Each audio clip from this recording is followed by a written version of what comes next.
Thank you, Dr. Farooq, for this event, for bringing me from Turkey actually to Malaysia for a series of events, including this one. And thanks for you for coming here this morning, to discuss about Turkey. This is the second time I'm coming to Malaysia, and I think the first one was in 2010. And I think in the first time I had more positive, totally positive things to say about Turkey. This time there are positive things and there are some little, problems as well. So an accurate picture should put all of them together. And I'm not a person who believes that, oh, we are a very good nation, other Muslims should take an example of us. That would be too arrogant to say, and we do have a lot of problems actually in Turkey as well. So there's no ideal nation, I think, on earth, and we're just learning from each other's experiences. In the past couple of days, me and my wife, we've seen Kuala Lumpur and the daily life here. I said, we can learn how to be less angry in traffic and other daily things from the Malays, and have a more civilized form of transportation and so on and so forth. So there's certainly different things to learn from different societies, and some maybe mistakes of those societies that you can take an idea from and take a lesson from. Well, what are the lessons then, good or bad, from Turkey when we look at from the especially perspective of Islam and democracy, or Islam and the economy? Because what connects Turkey and Malaysia ultimately is probably the common identity of Islam, besides anything else. Because Malaysia is such a far country for Turks, they can't probably map on the map. But if you say Malaysia to an ordinary Turk, they will like it. They will sympathize with it because of the common religious identity. And of course, not all Malays are Muslim. There are Chinese and other citizens of Malaysia. There are great contributions to this country as well. But historically, the connection, the Islamic connection, has been the mental, ideological, intellectual connection between these two countries. So what is the story of Islam and democracy in Turkey? Whenever I speak about this, I say, well, we should not even begin this issue with the Turkish Republic of Turkey, but even before that, in the Ottoman Empire. Because what is the image of the Ottoman Empire? A big Islamic empire run by a sultan, right? A dynasty of sultans. The Ottomans were a dynasty. There were 36 sultans in total over 6 centuries. It was one of the world's largest and most long-lasting empires, which is true. But another thing to underline is that the Ottoman Empire initiated a democratization and modernization process in the middle of the 19th century. That process, called Tanzimat in Ottoman and Turkish language, which means reorganization, restructuring, in the Arabic sense of the word as well. During that period, which began in 1839 with the Edict of Tanzimat, reformation, the Ottoman Empire started to incorporate some institutions and some ideas that developed originally in the West, in the modern era, such as the idea of equal citizenship, the idea of political representation, a parliament, elections. These ideas and institutions were, you can argue they have sources in Islamic history as well. You can say the first 4 caliphs were elected in some sort with a system of bi'at rather than like a dynasty, obviously. But what structured, the idea of election of, for example, politicians, it's the West, modern West. And what happened was that the Ottoman Empire was, since right next to the West, the Ottoman Empire went all back to Vienna, right, and in the Balkans and so on and so forth. These Western democratic norms influenced Ottoman minds from the 19th century onwards, and these had some interesting results. And Ottoman intellectuals, Islamic intellectuals, began to think about notions of democracy and how it relates to the Islamic tradition.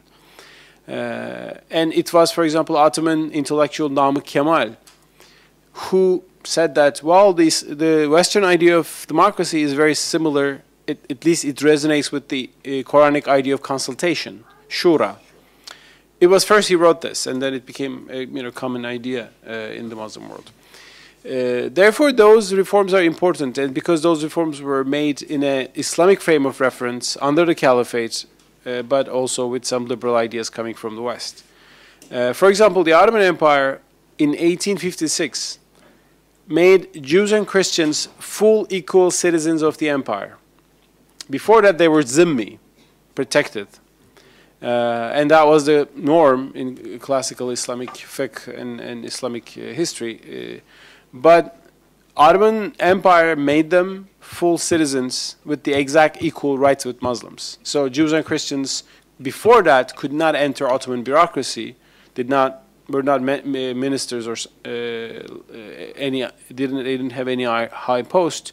But after that edict, you had Armenian ministers in Ottoman governments, or Greek or Jewish, because the Ottoman Empire had Jewish, Armenian, Greek nations, non-Muslim nations, and until the Tanzimat era, there was Islamic supremacy and they were tolerated. But with the Tanzimat era, actually equality was brought as a way of governing the country. And it's interesting that the Ottoman Empire did these reforms and under the Caliphate, and Islamic scholars, they discussed these things and they did not necessarily oppose these reforms, and that's very important, I think. Because also the Ottoman Islamic understanding was that as times change, Islamic law, Sharia, could change on ijtima'i, and not in ibadah, the way to worship will not change. But on social issues, law should be adopted according to changing times and norms. Ahmet Cevdet Pasha, a very important Ottoman scholar who codified Mecelle, the Islamic codification, the codification of Islamic law by the Ottoman Empire in the late 19th century. In the beginning of Mecelle, he says, as times change, laws should change. And for example, the Ottoman Empire rendered some laws obsolete, stopped implementing some of the laws in Islamic Sharia, like the ban on apostasy, changing your religion.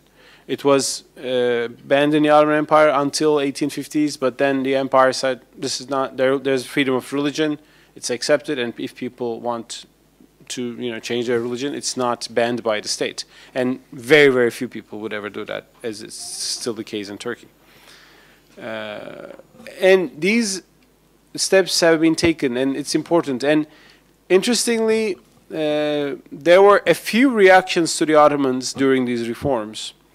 In 1850s, a revolt against the Ottoman Empire began in Mecca, the holy city in Arabia, by a Wahhabi cleric, Sharif Abdul Muttalib, and he declared that Turks have gone infidels by, he said a few things, by allowing women to go to schools,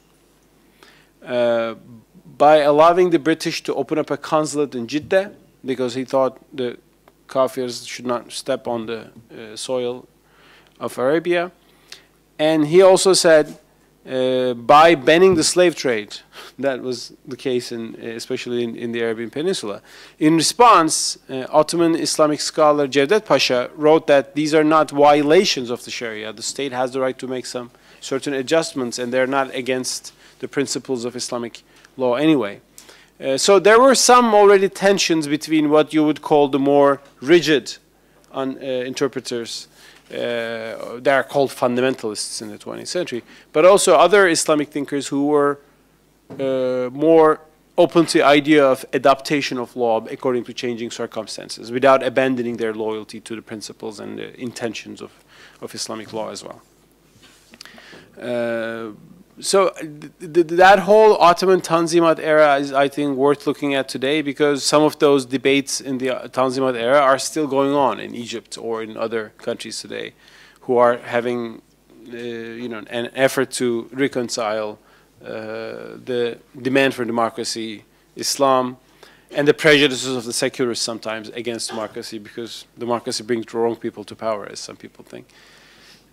Therefore, in the chapter about the Ottoman Empire in my book, I looked at those issues, those reforms in the Ottoman Empire, especially on those liberal issues, individual rights, freedom of religion, and how the Ottoman scholars dealt with these in the late 19th and early 20th century. But the Ottoman Empire collapsed ultimately in World War I. Why? Nationalism, other than anything else. Well, the Ottoman Empire was, of course, defeated by the British and the French. I mean, they did not have enough technological industrial power, so the empire lagged behind the West. And that's one reason. But the main reason why the Ottoman Empire collapsed is nationalism. Different peoples of the empire wanted to have nation states of their own, starting with the Balkans and even in the Middle East. And ultimately, the core of the empire, the majority Turks, were left with their own homeland, small shrinking parts, and that part became modern Turkey, Republican Turkey. Of course, not everybody in Turkey was actually Turkish when the Republic was founded. There were also other non-Turkish Muslims, like Kurds, Arabs, Bosnians, Albanians. Over time, some of them assimilated into the larger Turkish mass. Some of them resisted, especially the Kurdish population, resisted this assimilation, and that the effort to assimilate them actually created some tensions between the state and the Kurds, and which led to several revolts against the central government, and ultimately a terrorist campaign by PKK, a guerrilla group, against the government, and that's one of Turkey's headaches. But that I mean, that's still the problem left over of having an imperial society, a diverse society, and nationalism tearing it apart. It's the same problem that's going on. In the meantime, the Republic was announced by Atatürk, who was the war hero who defeated the Greeks right after World War I. And the Republic was announced in 1923. And let's not forget that when the Republic was announced, there was an elected parliament in Ankara who had led the War of Liberation and who was governing the country. The Sultan was in Istanbul, but the Sultan was under British occupation, so the parliament had moved to Ankara. So again, there was an idea of a parliament, elected parliament. The Ottomans, because had this idea, especially in the 20th century, the Ottoman parliament was opened. There were political parties competing in the parliament. There were elections. In other words, the Ottoman Empire had already become a constitutional monarchy when it collapsed. So it was not an absolute monarchy where the Sultan says whatever and it's the rule. It had become a constitutional monarchy with a constitution, a pretty liberal constitution, written in 1876. And the parliament was functioning even when there was war. And Atatürk was chosen as, Mustafa Kemal was chosen as the head of the army by the parliament. He got the authority from the parliament. So it was not just one man and like a dictatorial state.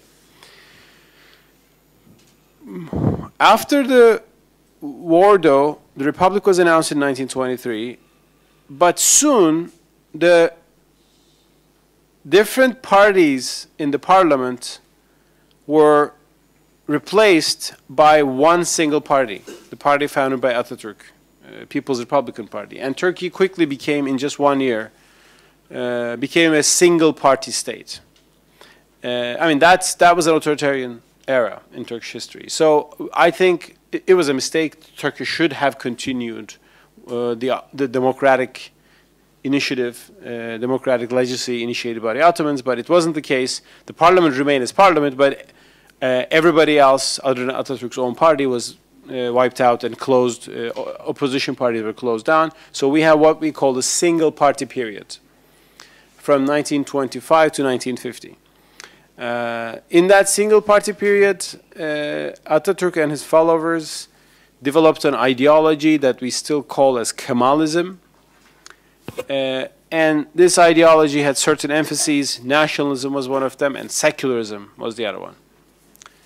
But it was a secularism imported from France. No wonder it's called laiklik or laïcité. It comes from the word laïc, and Turkey incorporated that. And it was a secularity, really, which wanted to minimize the influence of religion on society. Rather than allowing religious freedom and allowing religion to prosper in society, it wanted to minimize religion, it wanted to hide religious practices. It was an authoritarian secularism. And the authoritarian aspect of that secularism survived until very recently in Turkey, with examples such as the ban on the headscarf. You know, the hijab was banned in Turkey until very recently because of that French imported secularism. In the face of this, what happened? I mean, this secularism was imposed by the state.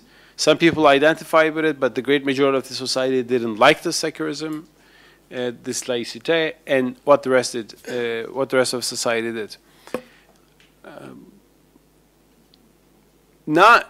Well, one response was the Islamist movement initiated by Necmettin Erbakan in the 60s and 70s, which basically promised to overthrow the secular order and create an Islamic order. Erdogan explicitly didn't call it Islamic, but he was speaking of a just order with references to Islamic values and law. So it implied that he would want to reverse the tide of westernization under this secular system and reinstitute an Islamic system, maybe reminiscent of some of the Ottoman values. This was the Islamist movement of Erbakan. However, there was another line, a more centrist line, which did not want to overthrow secularism, but just wanted to reinterpret secularism and reinterpret it in a way that it won't be hostile to religion, it will be respectful to religion, but the system won't be Islamic as well. So people will be able to live in the way they want. You could be able to wear a headscarf, a hijab, if you wanted to. But I mean, the state will not be necessarily an Islamic state. So this was generally the line of Turkish center-right. Kemalism is generally in Turkey defined as the left, although it has nothing to do with Marxism, but it's seen as the left. On the center-right, there was this reinterpretation of secularism idea, and a more religion-friendly secularism. And then there was Islamism as a more right-wing understanding, I mean, when you look at the political spectrum. And generally, until the 2000s, Islamism remained as a marginal force. Erbakan never got too many votes. The highest votes he got was 21, 22% in 1995, after which he formed a coalition government, but he never came to power by himself. On the other hand, Turkey's center-right politics have always been very powerful and very popular. The first free and fair elections in Turkey in the Republican era was in 1950. What we said about the Kemalist era, it began in 1925, 1924 with the single-party period. Until 1950, there were elections, but only one party was there, so elections were meaningless. Until 1950, it's single party. But in 1950, thanks to Turkey's willing to enter NATO and the Western system, the single party said, okay, we are accepting another party right now. Other parties are welcome, they can enter the game. And the first center-right party, Democrat Party, was established in 1946. And in 1950, Democrat Party came to power for the first time, defeated the original Kemalist party, the CHP, with a huge majority. Enough, the people have the word, that was their slogan. And the Democrat Party won 3 elections in a row. 3 times they came to power. And every time they had a huge election victory. Because unlike the Kemalists, they were not focused on ideology, they were focused on economic pragmatism, economic development, and they reinterpreted secularism and understood secularism in a more religion-friendly, Anglo-Saxon, as some people call, way. They had a huge success. But what happened to the Democrat Party? Its prime minister was Adnan Menderes. People can sometimes say there has been 2 very popular prime ministers in Turkish history. One is Adnan Menderes, the other one is Tayyip Erdogan of today. So Adnan Menderes was such a huge figure. And so he won 3 elections.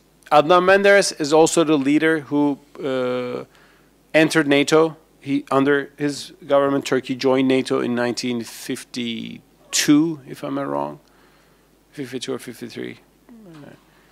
Turkey joined the Korean War before that on the side of the United Nations, US allies against communism, because Turkey was very concerned about Soviet expansionism. But what happened to Adnan Menderes? Do you know? There was a military coup against Adnan Menderes in 1960. He was executed. He and two of his ministers were executed for nothing, for not obeying the military's ideological line after a show trial. And that's a very important watershed event in Turkish history. An elected prime minister, the most popular prime minister of the country, military comes and hangs him, kills him, executes, murders him. For what? For not being ideologically consistent with the, thanks so much. Every day I ask for a coffee and thank you so much. It comes, you know, like ultimately, thank you. Since then, Turkish politics have been defined by the tension between the military and its allies. Since then until very recently, things have changed dramatically in a couple of years, but the military, the Kemalist military, its ideological allies in the judiciary, certain political parties which ally with that, that used to be the dominant power. And there were elected politicians who would come to power, and when the military didn't like them, they would kick them out. They didn't execute a prime minister again, but they did 4 more military coups. In 1971, in 1980, in 1998. The 71 and 80 coups were a bit more about communism rather than anything else. They were also concerned about communism and the Marxist left in Turkey. But 1997 coup was also against an elected prime minister, this time against Erbakan. Erbakan was overthrown in 1998. So this military kept the ideological lid on society, as we say. There are elections, but the secularism principle is untouchable.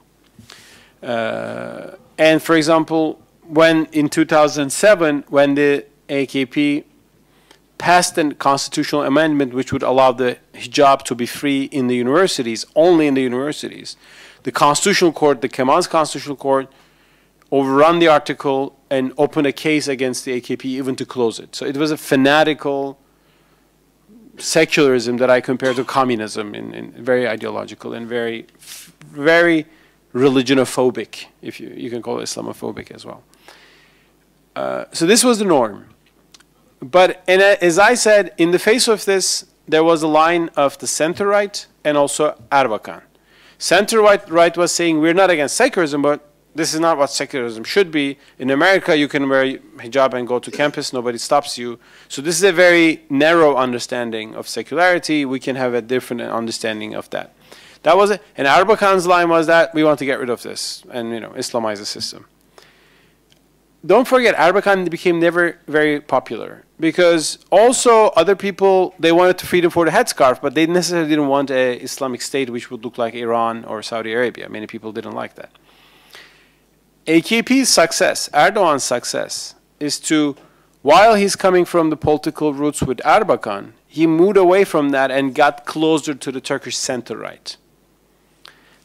Thanks to that, the AKP, founded by Abdullah Gül and Tayyip Erdogan in 2002, has been able to both carry the Islamic values and the sentiments of the Erbakan movement, but also got the pragmatism and the relatively more liberal points of view of the center-right tradition. Erdogan now claims to be on the footsteps of Menderes, which is partly true, and partly not exactly true. I mean, in the sense that, well, he's coming from a more openly Islamic line. Menderes was a good Muslim too, but not as visibly and explicitly as Erdogan. Not Islamist, I mean, in that sense. And Islamism was not an issue at the time in the 50s anyway. On this particular issue of secularism, it's interesting that AKP, from the very beginning, Erdogan's AKP said, we are not against secularism. We are only against authoritarian secularism. Erdogan, in many of speeches, he said, if secularism means that the state will be respectful to all different religious views, and atheism and other views as well, if the state's neutral, then we want that. Why? Because Erdogan and people in his party realize that the religious freedom they wanted in Turkey exists in the U.S. You can wear a headscarf and go anywhere. In England, I mean, it's not a problem. Your religious individual practice is not stopped by a truly liberal secular system.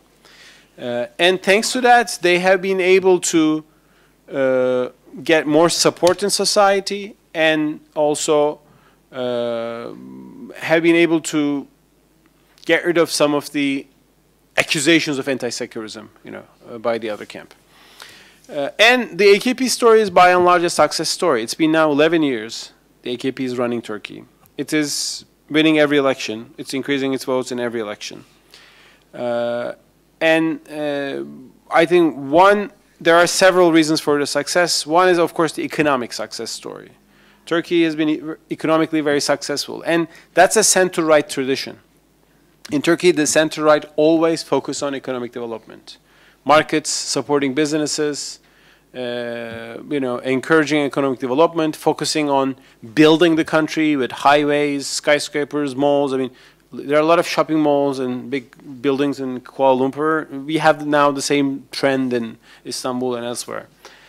Some people criticize it, but whatever. It's economic development. It creates jobs and so on and so forth. So that has been the mode of center-right, and Erdogan moved to that and abandoned the more ideological leanings of Erbakan as well. Therefore, and one thing, what about Islamic scholars? What did they think about the secularism issue? Well, if there are still debates going on in Turkey, but there are Islamic voices who say that a secular state, if it means respect to religion, is acceptable from an Islamic point of view. Because Islam doesn't define a state. Islam doesn't define how the state will work. Islam only appeals to the individual and the community. And states can change from time to time. And in a society, there are different understandings of Islam, different lifestyles. Today, when you say Turks are all Muslim, they should have an Islamic state, they don't agree on anything. I mean, some Turks are Muslim, but they're very secular. They don't want to have any religious element in their life. Some of them are maybe atheists. Others are not atheists, but they have very different understanding of Islam from the conservatives. Among the conservatives, some believe that regime stoning is an Islamic practice. Others think, no, it's not. There are some more reformist views. Since you have so many different understandings of religion, making one of them the ideology of the state is something that will create more tension. So let the state be neutral and allow people to organize themselves in communities. So that's now a generally accepted norm, although there are still some voices that conflict with it. Now, this AKP success story has been overshadowed a little bit in the past few years. Why? Because, well, there are different reasons. Some people think that Erdogan is reverting back to some of the Erbakan rhetoric and norms, that those instincts are coming back. That's one argument. The second argument is that being in power for such a long time without any credible opposition makes the governing party, the AKP, over self-confident, arrogant. That's another criticism that's brought to the governing party. There are some now evidence for some corruption and some, nepotism, at least, in the ranks of the party. And another criticism, and I think it's an important one, is that the AKP came to power in Turkey as a reformist government. They said the old system, the Kemalist elite were close-minded. They made a lot of enemies inside and outside. We will change this. We will befriend everybody. The slogan of Ahmet Davutoğlu, Turkey's foreign minister, who actually had a lot of time in Malaysia. He taught at one of the universities in Malaysia. I don't know which one exactly. Sorry? Islamic University in Malaysia. Ahmet Davutoğlu's famous slogan was, "Zero problems with neighbors. We want to befriend all our neighbors." Now, these changed dramatically in the past few years. Some of them are because of things, I mean, that Turkey could not control. Syria became an enemy for Turkey because there was a civil war in Syria. Turkey supported the opposition, and the dictator of Syria, Bashar Assad, a brutal tyrant. Now he sees Turkey as an enemy. Turkey had to choose sides and, of course, support the opposition and not the regime. So things happened that it was not fully under AKP's control, but that initial era of befriending everybody, peace, tolerance, dialogue, that gradually lost its aura. And today there's still a vicious political tension in the society.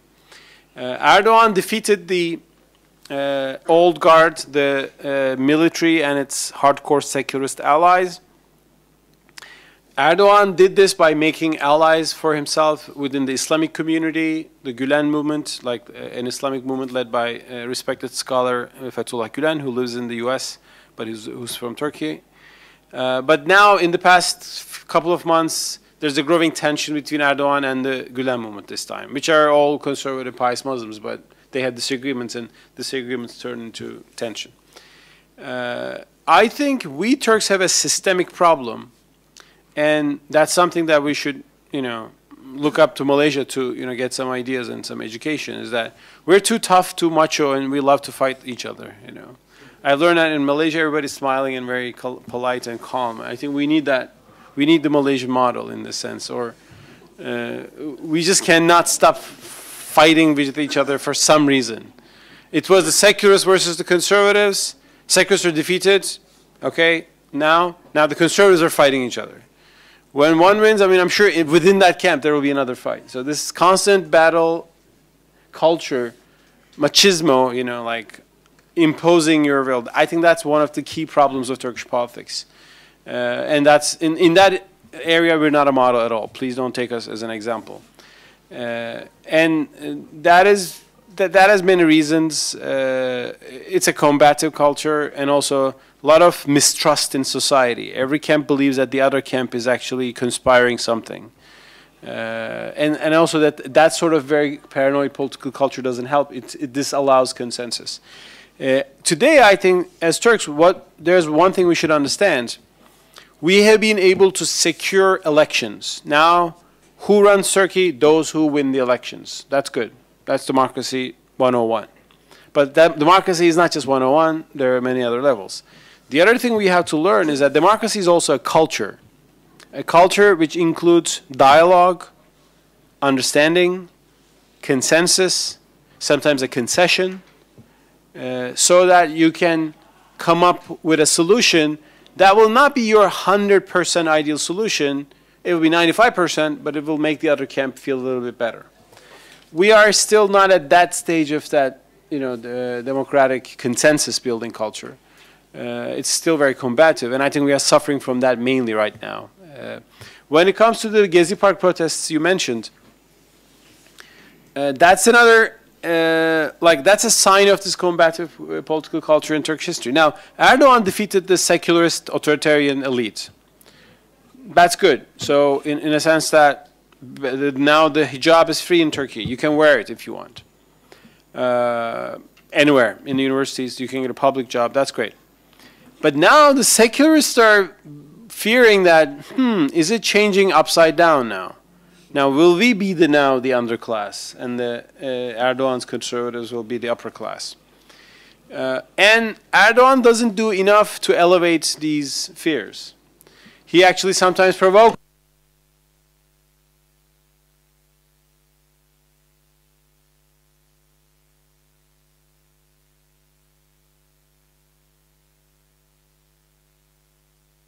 Gone? Okay, sorry. As for that, Turkey is a Muslim society. 99% of Turkey is Muslim, but maybe 30–40% of society drink. They don't see a problem with drinking alcohol in their Muslim identity, so that's a fact of life. Erdogan brought a law which will limit alcohol sales and so on and so forth, and the secularists think, okay, now it's beginning. He will take one step at a time, next year more, and ultimately will we become like Iran. And I don't think Erdogan wants to go that far, but he still doesn't do enough to win hearts and minds from the other side. And the Gezi Park protests was a reaction to some of these authoritarian narratives of Erdogan by the secular camp, not just on alcohol or related issues, but also Erdogan's zeal to build a shopping mall in every empty spot in Istanbul. And some people wanted to say, well, we want to have a park here. We had a park where we're building a shopping mall. And Erdogan said, like, he's not interested in that, and he's elected, so he'll do what he wants to. So this kind of I'm elected, so you have to obey me rhetoric makes people angry. And when they're angry, well, the fact that you're elected is okay, but they get on the streets and make a lot of protests, and that creates a problem for society. So we are in that kind of now era in which that we should have a more liberal and more participatory democracy, whereas Erdogan's rhetoric is sometimes too majoritarian. I have the majority, that's it, and the rest should listen to me. That creates some tension. The Gezi Park protest was a part of that. I didn't agree with the protesters on every issue. I mean, I don't think they oppose the airport, new airports, and I don't have a problem with much of those new building projects. But they had the right to say that. You don't have to agree with somebody to support their right to say that. If they don't like the airport, okay, let them say it until they get tired, you know, unless they burn some place, and they'll get tired and go home ultimately. And if you're smart enough, you'll just wait for them. But if you send police on them, you know, that creates another level of tension. So these are the lessons. And one more thing before, you know, finishing my thoughts and coming to your questions. Turkey is, by and large, a free society. You can be a good Muslim, go to the mosque, fast in Ramadan, do all your religious duties, have a very Islamic life. Or you can go to the nightclubs, whatever you want. There is no law that forces Islam on society. There is no law on apostasy.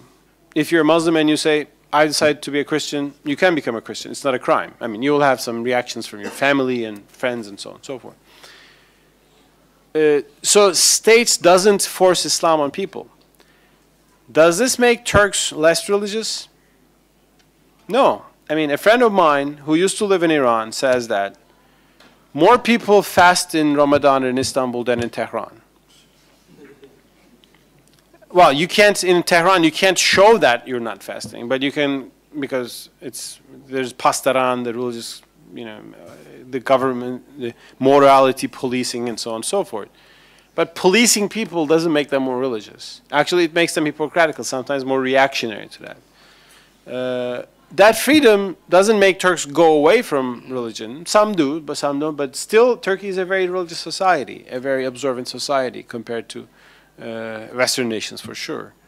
Therefore, I think we should not fear freedom when it comes to religious issues. The freedom to choose means that you will, if you'll be a Muslim, you'll be Muslim out of your own convictions, and a genuine, heartfelt Muslim, not someone who's coerced by the state to be so. And therefore, I have defended Turkey's conservatives when the headscarf was banned by the secularists. That was a very tyrannical thing to do. That was an attack on religious freedom.